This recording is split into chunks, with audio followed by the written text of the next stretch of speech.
بسم الله الرحمن الرحيم. الرحمن علم القرآن.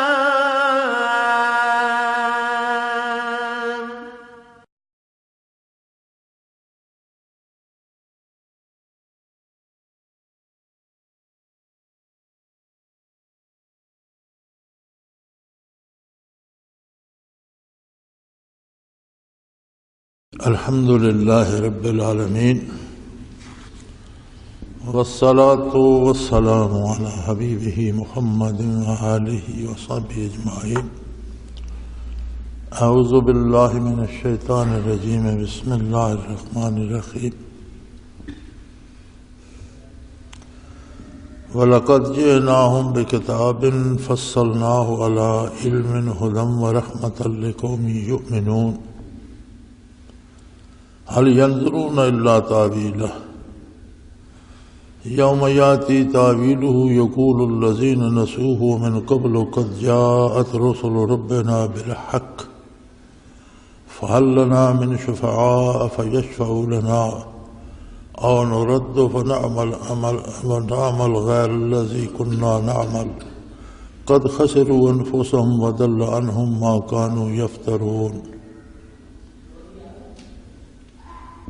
إن ربكم الله الذي خلق السماوات والأرض في 6 أيام ثم استوى على العرش يغشي الليل النهار يطلبه حثيثا والشمس والقمر والنجوم مسخرات بأمره ألا له الخلق والأمر تبارك الله رب العالمين. ادعوا ربكم تضرعا وخفية إنه لا يحب المعتدين. اللهم سبحانك لا علم لنا إلا ما علمتنا إنك أنت العليم الحكيم. مولاي صل وسلم دائما أبدا على حبيبك خير الخلق كلهم.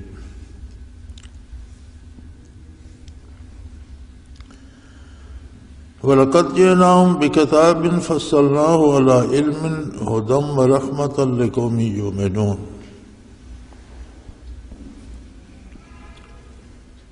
ارشاد باری ہے کہ ہم نے ایک ایسی کتاب لوگوں تک پہنچا دی جس میں اپنے علم کامل سے بہت تفصیل کے ساتھ ساری باتیں ارشاد فرما دی اور ہدن وہ ہدایت ہے، رہنمائی کرتی ہے زندگی کے ہر شعبے میں، ورحمہ اور سراپا رحمت ہے.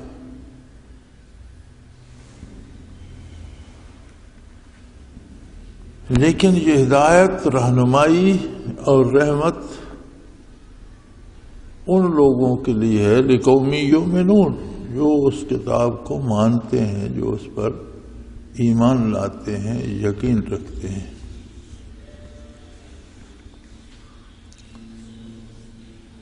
اللہ کریم رب العالمین ہے.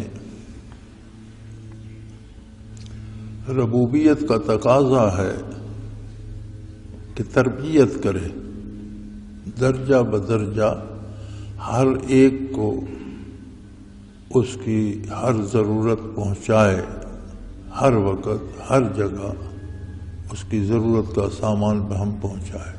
تربیت ہوتی ہے کہ ضرورت مند کی ہر ضرورت ہر جگہ پوری کی جائے. تو جس طرح اللہ نے شعور انسانی دنیاوی نظام میں دیا ہے، ہر بندے کو لباس کا شعور ہے، کمانے کا شعور ہے، کھانے پینے کا شعور ہے، دنیا میں رہنے کا، رشتوں ناتوں کا، لوگوں کے ساتھ تعلقات کا ایک مادی پورا نظام ہے زندگی کا، اور زندگی گزارنے کا شعور بخشا ہے. اسی طرح حقیقی انسان تو روح ہے، تو اگر روح کی تربیت کا سامان بہم نہ پہنچایا جائے تو بات تو ادھوری، کیا بات تو ختم ہو گئی۔ صرف جسم جو ہے اس کی تو کوئی حیثیت نہیں ہے، چونکہ روح الگ ہو جائے تو نرے جسم کو کوئی انسان نہیں کہتا، وہ میت یا لاش یا مردار ہو جاتا۔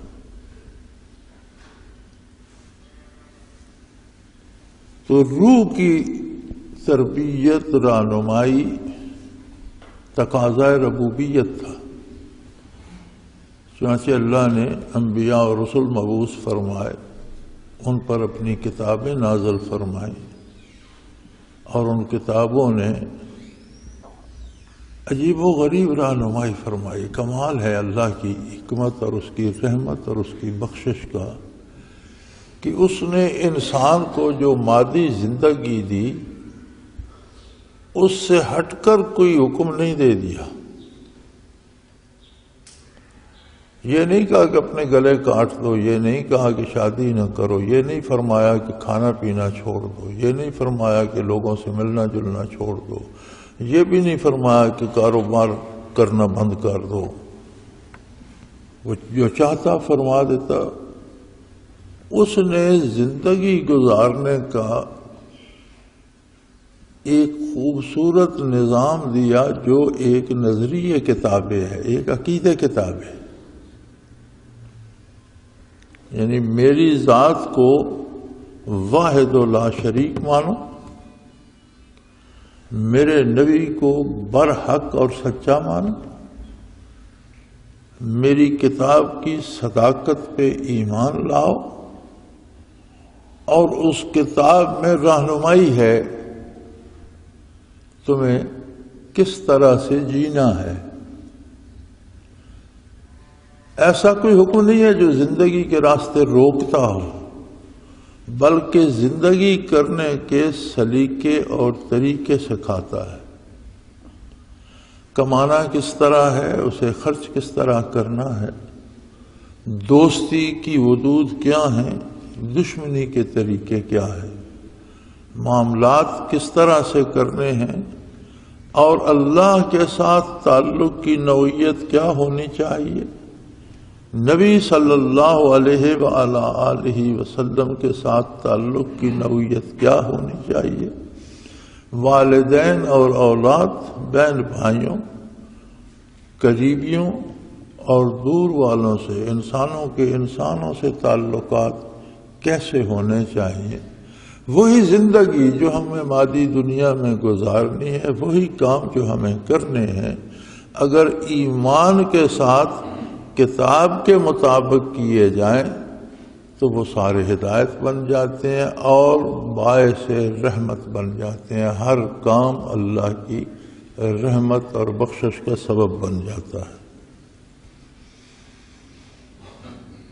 سو فرمایا ہم نے تو کتاب پہنچا دی لوگوں تک،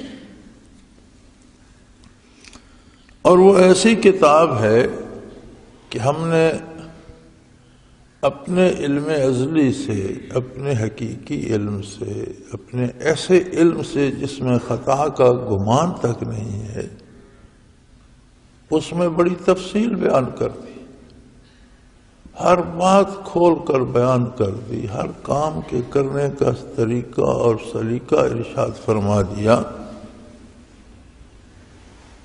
اور پوری رہنمائی اس میں سمو دی، پوری زندگی انسانی کے لیے، اور پھر اسے سراپا رحمت بنا دیا۔ یہ حکم نہیں دیا کہ شادی نہیں کر سکتے ہو، یہ ارشاد نہیں فرمایا کہ کھانے مت کھاؤ، روزی مت کماؤ، کوئی ایسا حکم نہیں دیا جو انسانی زندگی کی ضرورتوں کے خلاف ہو۔ انہی ضرورتوں کو پورا کرنے کے صحیح اور آسان طریقے بتائے۔ یعنی بڑے مزے کی بات یہ ہے کہ جتنے شرعی احکام ہیں ان پر عمل کرنا ان کے خلاف عمل کرنے سے بہت زیادہ آسان ہے۔ دیانتداری سے کام کرنا آسان ہے، چوری کرنا مشکل ہے۔ سچی بات پہ زندگی گزارنا آسان ہے اور بندے بندے سے جھوٹ بولنا مشکل ہے۔ محنت کر کے روزی کمانا آسان ہے اور ڈاکے مارنا مشکل ہے۔ حرام کھانا، رشوتیں لینا، سود کھانا، اس میں دنیا کی ملامت بھی، قانون کی گرفت کا اندیشہ بھی۔ اور حیرت کی بات ہے کہ انسان جب اللہ کو فراموش کر بیٹھتا ہے، جب اپنے نبی صلی اللہ علیہ وسلم کا دامن چھوڑ بیٹھتا ہے، تو وہ آسانیاں چھوڑ کر مشکلات کی طرف چلا جاتا ہے۔ اور وہ مشکلات ایسی ہیں کہ دو باتوں سے اسے محروم کر دیتی ہیں، ہدایت اور رحمت الہی۔ کیونکہ ہدایت بھی اللہ کی کتاب میں ہے، اللہ کے رسول صلی اللہ علیہ وسلم کے اتباع میں ہے، اور رحمت کا بھی یہی ایک سبب ہے۔ اور فرمایا یہ ہدایت اور رحمت جو ہے اس کی بنیاد ایمان پر ہے۔ اسی کو نصیب ہوگی جو پہلے پختہ یقین تو کرے، مانے تو صحیح۔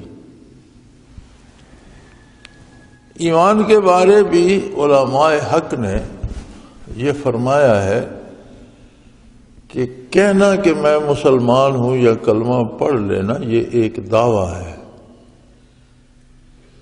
ایک بندے کا ایک دعویٰ ہے میں مسلمان ہوں۔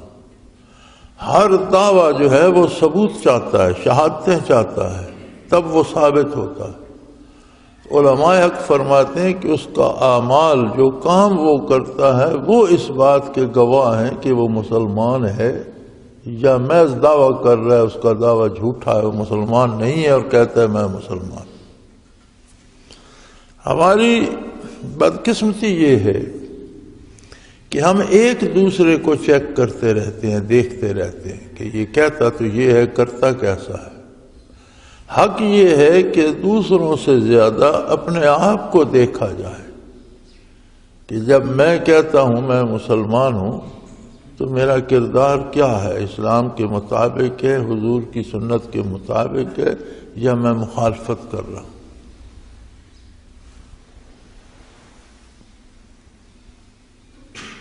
هل ينظرون الا تعویلہ، فرمایا لوگ بھی عجیب ہیں، مزے سے وقت گزار رہے ہیں اور اپنی خواہشات کی تکمیل میں جو چاہتے ہیں کرتے ہیں۔ جب سن رہے ہیں اللہ کا کلام محمد الرسول اللہ صلی اللہ علیہ وسلم کی زبان سے، اور پھر اللہ نے، چونکہ حضور اکرم صلی اللہ علیہ وسلم آخری نبی، آخری رسول ہے، کوئی رسول نہیں آئے گا، کوئی نئی کتاب نہیں آئے گی، کوئی نبی مبعوث نہیں ہوگا، تو اللہ کریم نے ایک تو اس کتاب کا ہمیشہ کے لیے حفاظت کا ذمہ لے لیا۔ اب کتاب کے ذمے سے مراد یہ ہے کہ کتاب کے مفاہیم و معانی بھی محفوظ ہوں۔ تو اس کی تفسیر، اس کے مفاہیم، اس کے معنی کیا ہیں؟ حضور اکرم صلی اللہ علیہ وسلم کی سنت اور آپ کے اعمال۔ حضرت عائشہ صدیقہ رضی اللہ تعالی عنہا سے کسی نے سوال کیا تھا کہ حضور نبی کریم صلی اللہ علیہ وسلم کے اخلاق کریمانہ کیسے تھے، ان کے بارے کچھ بتائیں۔ تو آپ نے فرمایا کان خلقہ القرآن، آپ کے اخلاق قرآن کے مطابق تھے، قرآن پڑھو تو آپ کے اخلاق کریمانہ کی تصویر بن جائے گی تمہارے سامنے۔ کان خلقہ القرآن، آپ کے اخلاق کریمانہ قرآن ہے، قرآن بیان کرتا ہے۔ تو آپ کی سنت تفسیر ہے قرآن کی، اور وہ بھی اللہ نے محفوظ فرما دی۔ ایسے خوش نصیب پیدا کر دیے جن کے سینوں میں قرآن محفوظ کر دیا، علماء حق پیدا کر دیے جو ہمیشہ اور ہر حال میں آپ صلی اللہ علیہ وسلم کے ارشادات لوگوں تک پہنچا رہے ہیں، یعنی مسلسل ہر ملک میں اس کے لوگوں کی زبان کے مطابق پیغام پہنچایا جا رہا ہے۔ لیکن لوگ ہیں کہ بڑے مزے سے فراموش کیے بیٹھے ہیں۔ تو اللہ کریم فرماتے ہیں یہ کس چیز کا انتظار کر رہے ہیں؟ کیا یہ چاہتے ہیں کہ اس کی تعویل و تعبیر آ جائے، اس کا نتیجہ سامنے آ جائے، تب یہ توبہ کریں گے، تب یہ نیکی کے لیے اٹھیں گے، تب یہ اتباع رسالت کو شعار بنائیں گے، تب یہ نبی کریم صلی اللہ علیہ وسلم کے حکم کی تعمیل کے لیے تیار ہو جائیں گے؟ فرمایا یوم یاتی تاویلہ، جس دن اس کا نتیجہ، اس کی تعبیر آ گئی، قیامت قائم ہو گئی، آخرت سامنے آ گئی، اس دن تو کام کرنے کی فرصت نہیں ہوگی، دارالعمل ختم ہو چکا ہوگا، کیا فائدہ ہوگا پھر اس دن افسوس کرنے کا؟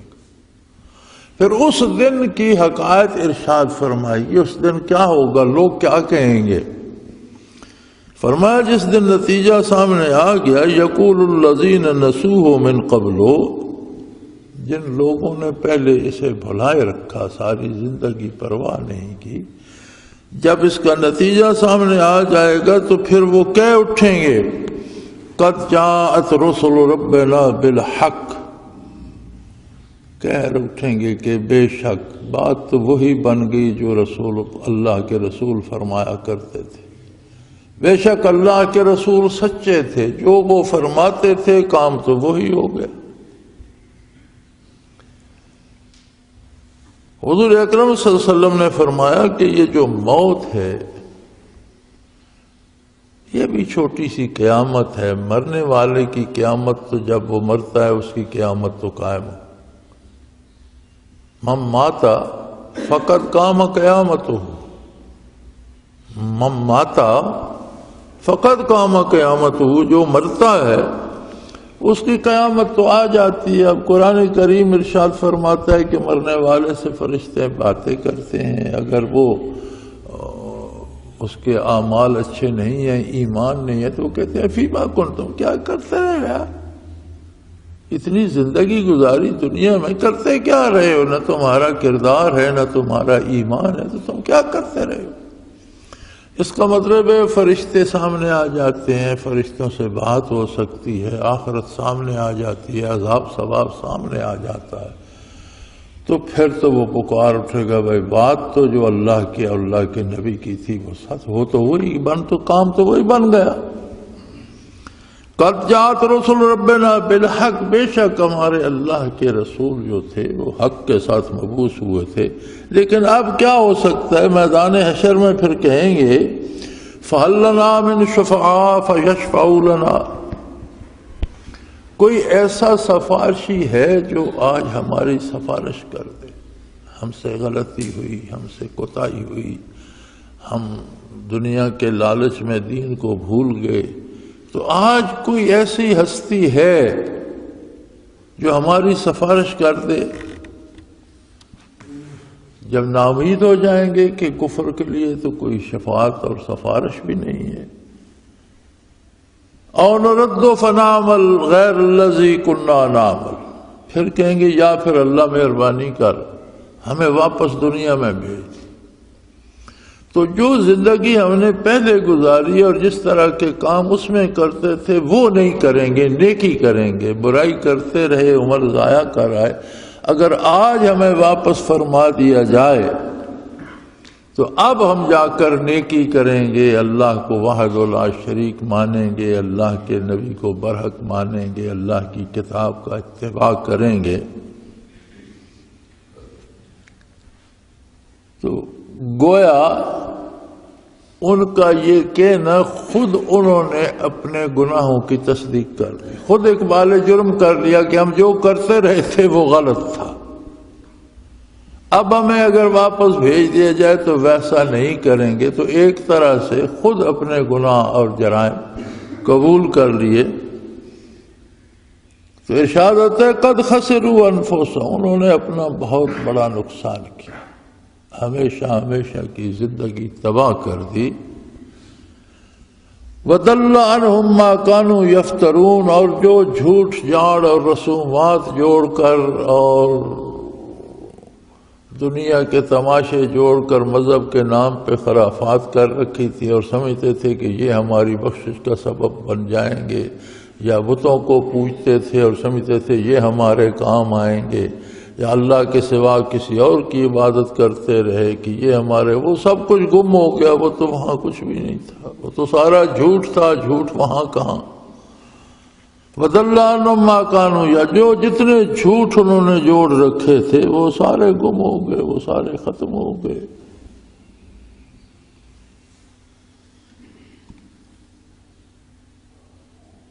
سو فرمایا اللہ کے علاوہ کسی سے امید نہ رکھو، اللہ ہی تمہارا رب ہے، وہی تمہاری ضرورتیں پوری کرنے والا ہے۔ وہ ضرورتیں مادی ہوں، جسمانی ہوں یا روحانی ہوں، ہر چیز اسی نے عطا کرنی ہے۔ ان ربکم اللہ، تمہارا پروردگار اللہ ہے، اس کے علاوہ کوئی نہیں، وہ اکیلا واحد لا شریک ہر ذرے کا نگہبان ہے۔ کائنات کا نظام اس نے لمحوں لحظوں کے حساب سے مربوط کر رکھا ہے۔ یہ جو اربوں سالوں سے کائنات آباد ہے، اگر ایک ایک لحظہ زمین اور سورج کے درمیان فاصلہ گھٹنا شروع ہو جاتا تو آج زمین جل چکی ہوتی۔ ایک ایک لمحہ بڑھنا شروع ہو جاتا تو آج زمین یکوستہ ہو چکی ہوتی۔ خود زمین کا درجہ حرارت اس نے ایسا رکھا ہے، ہواؤں کا، پانیوں کا، سورج چاند ستاروں کا نظام اس طرح سے مربوط کر رکھا ہے کہ اتنا نازک ہے کہ اس میں بال برابر فرق آ جائے کائنات تباہ ہو جائے۔ وہی تمہارا رب ہے، وہی اللہ تمہارا رب ہے، الذی خلق السماوات والارض فی ستۃ ایام، جس نے آسمانوں اور زمین کو 6 دنوں میں پیدا فرمایا۔ وہ قادر مطلق ہے، اس نے حکم دینا تھا، ہر کام نے ہو جانا تھا۔ ان یقول لہ کن فیکون، اس نے کہنا تھا ہو جا، کام ہو جاتا، لیکن اس نے فرمایا میں نے 2 دن زمین کے بنانے پہ لگائے، 2 دن اسے سنوارنے پہ لگائے، اس میں پہاڑ، دریا، نہریں، درخت، بوٹیاں، پھل پھول، ہر چیز اس میں 2 دن اس میں لگائے، 2 دن آسمانوں کو بنانے اور سنوارنے میں لگائے، 6 دن میں یہ کائنات مکمل کی۔ وہ تو آنے بعد میں کر سکتا تھا۔ دنیا چونکہ دنیا کا ایک نظام اللہ نے ایسا بنایا کہ دنیا عالم اسباب ہے، پہلے سبب پیدا ہوتا ہے، اس کے نتیجے میں کوئی کام ہوتا ہے، تو اس قادر مطلق نے خود وہ طریقہ پہلے اختیار فرمایا، جو کام آنے واحد میں کر سکتا تھا وہ بھی ایک ترتیب کے ساتھ کیا۔ اور یہ ضروری نہیں کہ یہ 6 دن ہمارے آج کے دن تھے، بھئی اس وقت تو نہ سورج تھا نہ چاند تھا، دن کون سے تھے؟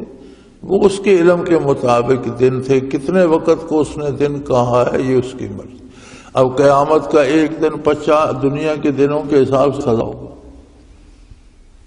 یہاں ایک اعتراض بھی کیا گیا ہے، سوال بھی اٹھایا گیا ہے کہ جب سورج ہی نہیں تھا، زمین ہی نہیں تھی، وہ کوئی طلوع و غروب ہی نہیں تھا، تو دنوں کا شمار کیسے ہو گیا؟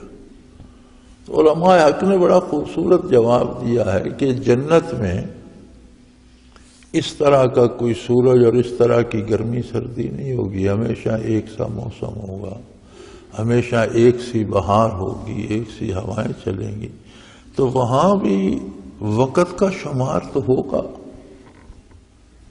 کیسے ہوگا؟ جب وہاں جس کو لے جائے گا اسے پتہ چل جائے گا۔ جو دوزخ میں ہوں گے دن رات آگ میں جل رہے ہوں گے، کوئی رات دن کا فرق وہاں سمجھ نہیں آتا، نہ سورج طلوع ہوگا نہ غروب ہوگا، لیکن وہاں بھی دن تو گنے جا رہے ہوں گے۔ کیسے ہوں گے؟ جو پہنچیں گے وہ سمجھ جائیں گے۔ تو یہ علم الہی کے مطابق 6 دن ہیں، وہ شاید 6 زمانوں پہ محیط ہوں، اس کی مرضی۔ وہ ایسا قادر ہے کہ دنیا کو ایسا عالم اسباب بنایا ہے کہ وہ بڑے بڑے درختوں کا چھوٹا سا بیج ہوتا ہے، پھر وہ زمین میں کتنا عرصہ رہتا ہے، پھر وہ ایک کونپل سی اگتی ہے، پھر رفتہ رفتہ رفتہ وہ ایک بہت تناور درخت بن جاتا ہے، جو چاہے تو آنے واحد میں سارا کر دے۔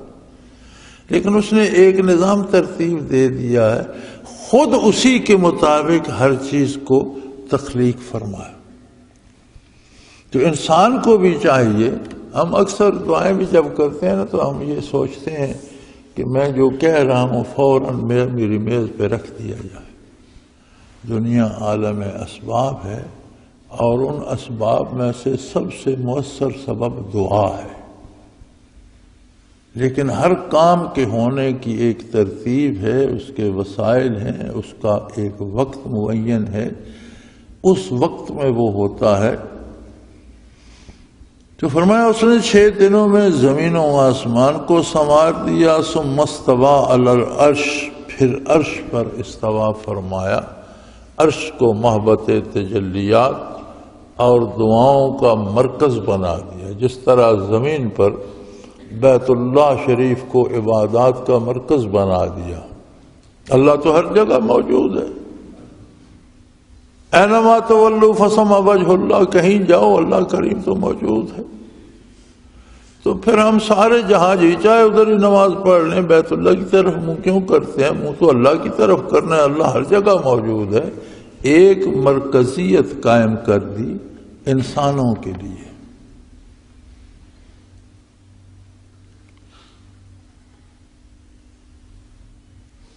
اب روئے زمین کے سارے مسلمان اس ایک مرکز کی طرف منہ کرتے ہیں، اجتماعیت پیدا کر دی، ایک مرکز عطا کر دیا اور اسے محبت تجلیات بنا دیا۔ اسی طرح زمین اور آسمان سنوارنے کے بعد کو اللہ کریم جا کر عرش پر بیٹھ نہیں گئے، تو ہر جگہ ہر وقت موجود ہے، اسے محبت تجلیات اور مرکز بنا دیا امور کائنات کا، کہ فرشتے جو دنیا میں نظام چلاتے ہیں ان کو احکام عرش سے ملتے ہیں، بندے جو عبادت کرتے ہیں ساری اللہ کے عرش کی طرف جاتی ہے، ہم جو دعائیں مانگتے ہیں عرش عظیم کی طرف جاتی ہیں۔ اسی لیے تو دعا میں ہاتھ آسمانوں کی طرف اٹھائے جاتے ہیں کہ دعا کا مرکز عرش الہی ہے۔ تو استوا علی العرش کا مفہوم یہ ہے کہ جس طرح زمین پر بیت اللہ کو عبادات کا مرکز بنا دیا، اسی طرح عرش عظیم کو کائنات کے نظام کا مرکزی نقطہ قرار دے دیا، جسے آپ آج کی زبان میں یا انگریزی میں سیکریٹریٹ کہہ لیتے ہیں، کہ سارے وہ جو ہر وزارت کے ایک سیکریٹریٹ ہوتا ہے کہ اس کے سارے نظام کے تمام امور وہاں سے چلائے جاتے ہیں، اسی طرح عرش کو مرکز قرار دے دیا۔ اب اس کی کیفیت کیا ہے؟ یہ انسانی شعور سے بالا تر ہے۔ اس میں بحث کرنا اس لیے روا نہیں کہ یہ انسانی عقل سے بالا تر بات ہے۔ یغشی اللیل النہار یطلبہ حثیثا، وہ ایسا قادر ہے کہ دن کو رات سے ڈھانپ دیتا ہے، اور پھر ایسے لگتا ہے کہ دن رات کے پیچھے بھاگا چلا آ رہا، وہ رات کو پھر رہنے نہیں دیتا، اتنی دیر رہتی ہے جتنی اللہ کو منظور ہے، پیچھے دن پھر آ جاتا ہے۔ اگر رات ہی رات ہو جاتی تو زندگی مشکل ہو جاتی، دن ہی دن ہو جاتا تو زندگی کی کوئی ترتیب نہ بنتی۔ وہ ایسا قادر ہے، یغشی اللیل النہار، دن پر رات کی تاریکی کو مسلط کر دیتا ہے، چڑھا دیتا ہے روشنی پر اندھیرے کو، اور پھر چند لمحے بندہ آنکھ بند کرتا ہے تو صبح ہو جاتی ہے۔ یطلبہ حثیثا، دن پیچھے پیچھے بھاگا چلا آتا ہے۔ والشمس والقمر والنجوم مسخرات بامرہ، سورج، چاند، ستارے، سب کے لیے اس نے وقت فاصلہ، سفر، کہاں سے کہاں جانا ہے اس نے، کتنی دیر میں جانا ہے، کب کہاں ہونا ہے، سب کچھ اس نے طے کر دیا ہے۔ ہر چیز اس کے حکم کی پابند ہے۔ کائنات کا ذرہ ذرہ اس کے طے کردہ فیصلوں کی تعمیل میں سرگرم عمل ہے۔ اگر سورج کی رفتار بڑھ جاتی تو کائنات تباہ ہو جاتی، چاند کی رفتار بڑھ جاتی، ستارے تیزی سے حرکت کرنے لگتے، کچھ بھی نہ رہتا۔ ساری چیزیں حرکت کرتی ہیں لیکن اس کے بنائے ہوئے قاعدے کے مطابق۔ الا لہ الخلق والامر، فرمایا خوب یاد رکھو ساری مخلوق اس کی ہے، وہ اکیلا خالق ہے۔ اس ایک کے سوا ساری مخلوق ہے، اور وہ اکیلا خالق ہے اور ساری مخلوق اس کی اپنی ہے۔ والامر، اسی کو حق ہے کہ اس مخلوق پر حکم چلائے، چونکہ وہ مالک ہے اکیلا، لہذا حکم بھی اسی کا ہے۔ صوفیاء نے اس سے استنباط کیا ہے کہ عالم دو ہیں، ایک عالم خلق جو تحت الثری سے لے کر عرش عظیم تک ہے، جس میں زمین، ستارے، سیارے، سورج، چاند، آسمان، حتیٰ کہ عرش عظیم تک، اور عرش عظیم کی حدود ختم ہوتی ہیں تو اس کے اوپر عالم امر ہے جس میں مخلوق کا گزر نہیں ہے۔ تو خلق بھی اس عالم خلق بھی اسی کا ہے، عالم امر بھی اسی کا ہے۔ ذرا یہاں یہ بھی دیکھا جائے کہ اللہ جن لوگوں کو اقتدار و اختیار دے دیتا ہے، جب وہ اللہ کی مرضی کے خلاف قانون بناتے ہیں تو کیا وہ یہ نہیں سوچتے کہ ان کا مخلوق پر کیا حق ہے؟ کیا انہوں نے مخلوق کو پیدا کیا ہے؟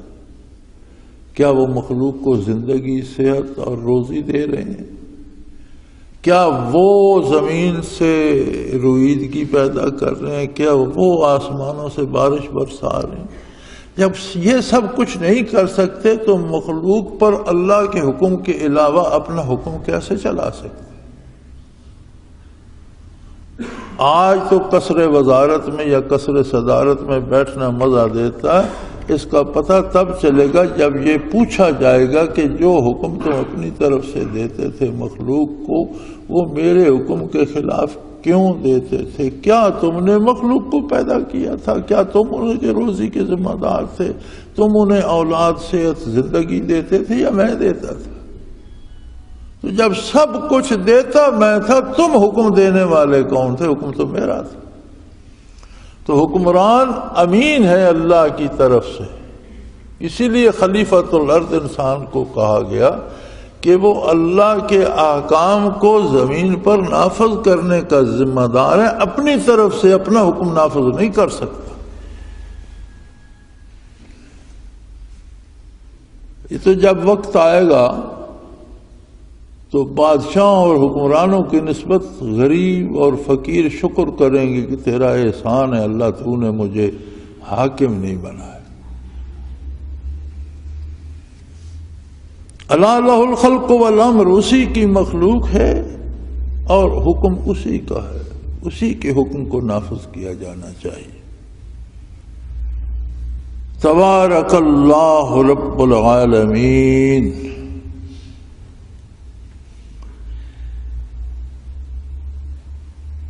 اور بہت برکت والی ہے اس کی ذات کہ وہ سارے جہانوں کا پالن ہار ہے، ہر شے کو ہر جگہ وجود اس نے عطا فرمایا، رزق وہ دے رہا ہے، زندگی اس کی دی ہوئی ہے، اس میں جو جو صفات ہیں، ہر ذرے میں جو جو کمالات ہیں، سب اسی کے دیے ہوئے ہیں۔ وہ اکیلا پروردگار ہے سارے جہانوں کا،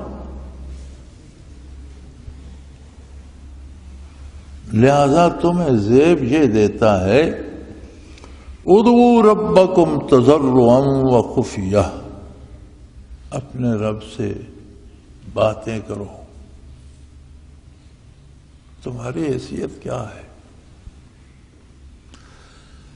انسان اگر اپنے آپ کو کائنات میں شمار کرنا چاہے، آسمانوں میں اس کے کتنے فرشتے ہیں، سیاروں پہ اس کی کس طرح کی مخلوق ہے، زمین پہ اس کے کتنے جانور کتنے ہیں، جن کتنے ہیں، شیاطین کتنے ہیں، انسان کتنے ہیں، تو اگر اشاریہ لگا کر زیرو لکھنا شروع کر دے تو ساری عمر زیرو لکھتا رہے گا، اپنے لیے اسے ایک لکھنے کی باری نہیں آئے گی۔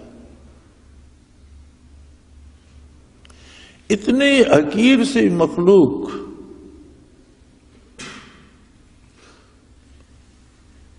جس کا ظاہر جتنا بھی چمکا دو، کوئی بادشاہ ہو جائے یا سلطان، اس کے پیٹ میں وہی غلاظت ہوتی ہے جو ایک فقیر کے پیٹ میں ہوتی ہے۔ کسی نے پھٹا لباس پہن رکھا ہے اور کسی نے ریشمی چوغے پہن رکھے ہیں، تو یہ ظاہری رنگ روپ ہے۔ پیٹ کھولے تو ایک ہی سا نکلے گا، جسم کو زخم لگے گا تو ایک ہی سا خون نکل کر ہر چیز کو ناپاک کر دے گا، پیٹ کھول دیں تو ایک سی غلاظت نکلے گی۔ اس کے باوجود اس نے تم پر اتنے احسان فرمایا اور فرمایا پھر مجھ سے باتیں کرو، اپنا حال دل مجھے سناؤ، ادعوا ربکم، اپنے پروردگار کو پکارو، یاد کرو، اس کا ذکر کرو، اس کے نام کا ذکر کرو، ضرورت ہے تو اس سے مانگو، اپنی مشکلات، اپنی حاجات اس کے سامنے پیش کرو۔ کیوں در در پہ دھکے کھاتے ہو؟ جب باقی سب تمہاری طرح کی مخلوق ہے، سب تمہاری طرح ہی محتاج ہیں، سب تمہاری جیسے ہی ہیں، مخلوق ہیں، تو خالق کا دروازہ کھلا ہے، اس سے بات کیوں نہیں کرتے؟ تعلقات کی نوعیت ہوتی ہے میرے بھائی، ہم سب انسان ہیں، لیکن جس انسان کے ساتھ ہم تعلق بگاڑ لیتے ہیں، کبھی اس کے پاس جاتے ہیں اپنی کسی ضرورت کے لیے، حالانکہ وہ ہمارے جیسا انسان ہی ہے، ہمارا رشتہ دار بھی ہو اور وہ گورنر، صدر یا وزیر لگا ہوا ہو، ہمارے اس کے تعلقات صحیح نہ ہوں تو ہم مرنا قبول کر لیتے ہیں، اس کے آگے ہاتھ نہیں پھیلاتے۔ اللہ اتنا کریم ہے کہ وہ ساری نعمتیں دینے کے بعد کہہ رہے ہیں یار تجھے کوئی دکھ سکھ ہے تو میرے ساتھ کر، ہم نہیں کرتے۔ کیوں؟ ہم نے تعلق بگاڑ رکھا ہے۔ ایک فطری رد عمل ہوتا ہے، ایک شخص کے ساتھ آپ کے تعلقات خراب ہیں تو آپ کے اندر سے ایک چیز اٹھتی ہے کہ میں یہاں نہیں مانگوں گا، اس کے پاس میں نہیں جاؤں گا۔ تو جب اللہ سے تعلق نہ ہو، ابھی میچ ہو رہا تھا کرکٹ کا، بچے، عورتیں، بوڑھے، بچیاں، جوان رات دن لگے ہوئے تھے، لیکن اسی قوم کے پاس اللہ کی یہ کتاب ہے جو ہدایت اور رحمت ہے، اسی قوم کے پاس محمد رسول اللہ کے فرامین ہیں۔ کبھی یکسو ہو کر ہم نے سننے کی کوشش کی ہے؟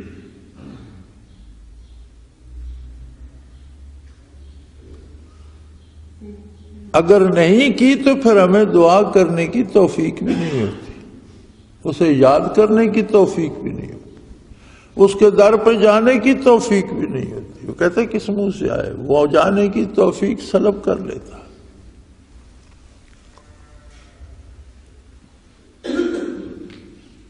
سو ارشاد فرماتا ہے میرے ساتھ باتیں کرو، اپنے رب کو پکارو، ادعوا ربکم، میں تمہارا رب ہوں، میں تمہارا پالن ہار ہوں، میں نے تمہیں پیدا کیا ہے، ساری نعمتیں دی ہیں، میرے ساتھ بات کرو، میری بارگاہ میں عرض کرو، میرے پاس دعا کرو، مجھے یاد کرو، تضرعا و خفیہ، دو باتوں کا خیال رکھو۔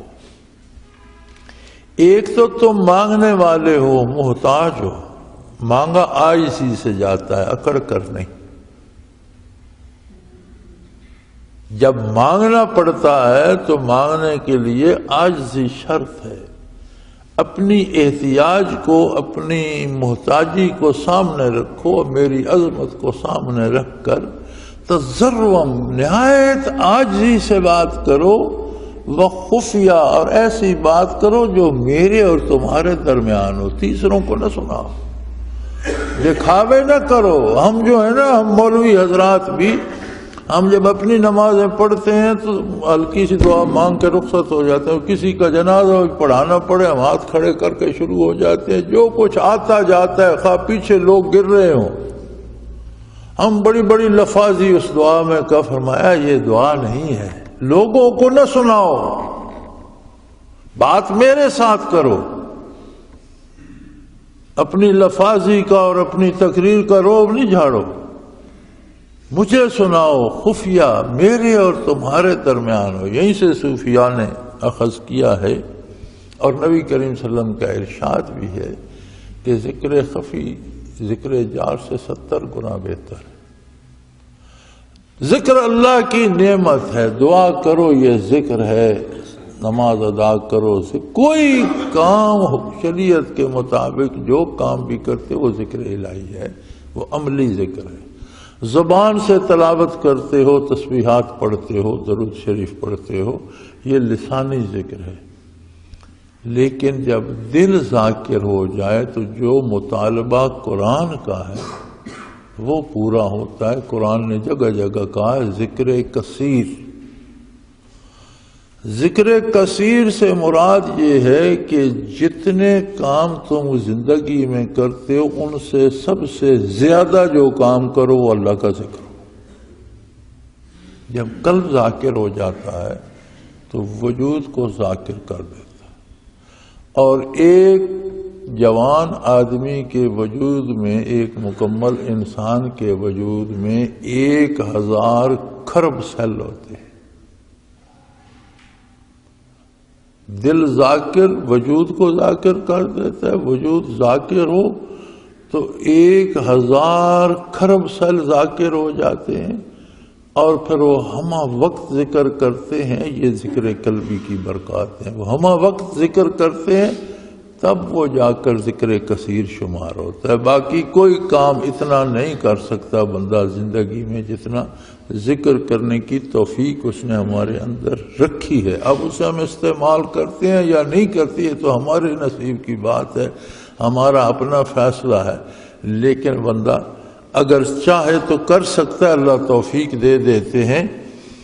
اور فرمایا مجھے پکارو، اپنے رب کو پکارو عاجزی کے ساتھ اور خفیہ، دکھاوے کے لیے نہیں، لوگوں کو سنا کر نہیں. انہو لا یحب المعتدین. اور یہ یاد رکھو وہ حد سے گزرنے والوں کو پسند نہیں کرتا. اب حد کیا ہے؟ حد ہے سنت محمد الرسول اللہ صلی اللہ علیہ وآلہ وسلم. جس نے سنت کے خلاف کام کیا اس نے حد سے گزر کر کام کیا، اس نے حد توڑ دی.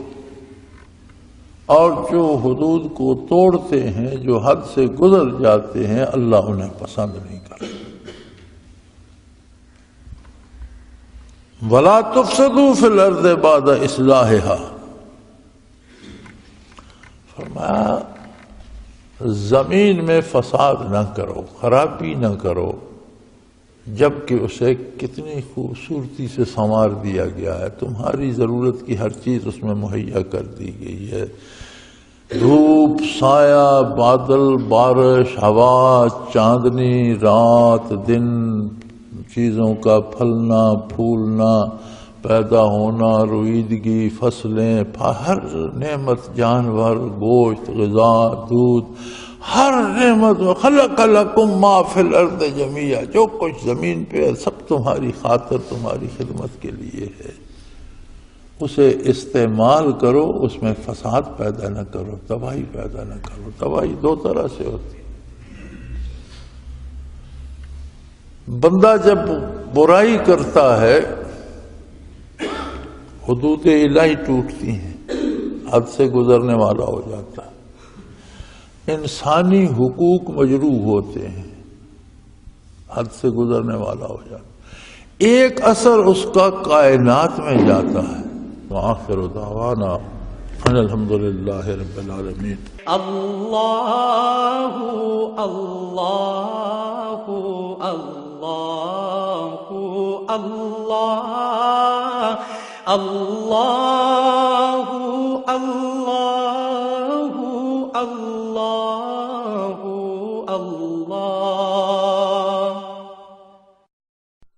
حضرت امیر محمد اکرم آوان مد ذلہ العالی دارالعرفان منارہ ضلع چکوال میں سالہ سال سے قرآن و حدیث کے اوپر خطابات کر رہے ہیں اور سلسلہ نقشبندیہ اویسیہ کے مطابق لوگوں کو ذکر الہی کی تربیت دے رہے ہیں۔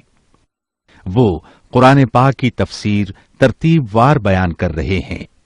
تفسیر قرآن کو وہ موجودہ ملکی اور بین الاقوامی حالات کے مطابق بیان کرتے ہیں۔ موٹر وے سے کلر کہار کے انٹرچینج سے نکلتے ہوئے کلر کہار کی جھیل سے ہوتے ہوئے میانی، بوچھال اور نور پور سے گزرتے ہوئے دارالعرفان منارہ پہنچ سکتے ہیں۔ حضرت امیر محمد اکرم آوان نے بچیوں اور بچوں کی دینی اور دنیاوی تعلیم کے لیے سقارہ اکیڈمی کے نام سے ایک درسگاہ بھی قائم کی ہے، جس کا افتتاح ملک پاکستان کے صدر جنرل محمد ضیاء الحق نے اپنے دست مبارک سے کیا تھا۔ وہ تمام احباب جو اسلام کی طلب رکھتے ہیں ان سے گزارش ہے کہ دارالعرفان منارہ ضلع چکوال میں امیر محمد اکرم آوان صاحب کے خطابات سے مستفید ہوں۔ وہ ہر جمعے کو نماز سے پہلے بیان فرماتے ہیں۔ ہر ماہ کی پہلی اتوار کو ماہانہ اجتماع ہوتا ہے جس میں آپ خصوصی خطاب فرماتے ہیں اور پاکستان کے چاروں صوبوں سے احباب اس اجتماع میں شرکت کرتے ہیں۔ اس کے علاوہ یہاں سال میں 2 مرکزی اجتماعات بھی ہوتے ہیں، ایک رمضان المبارک میں اعتکاف کا اجتماع اور دوسرا جولائی اور اگست میں 40 دن کا اجتماع ہوتا ہے جس میں روحانی تربیت کی جاتی ہے۔ اپنا خون سیماب دے کر اتنا ہم کر جائیں گے، نام آقا کا چمن میں پھر رقم کر جائیں گے۔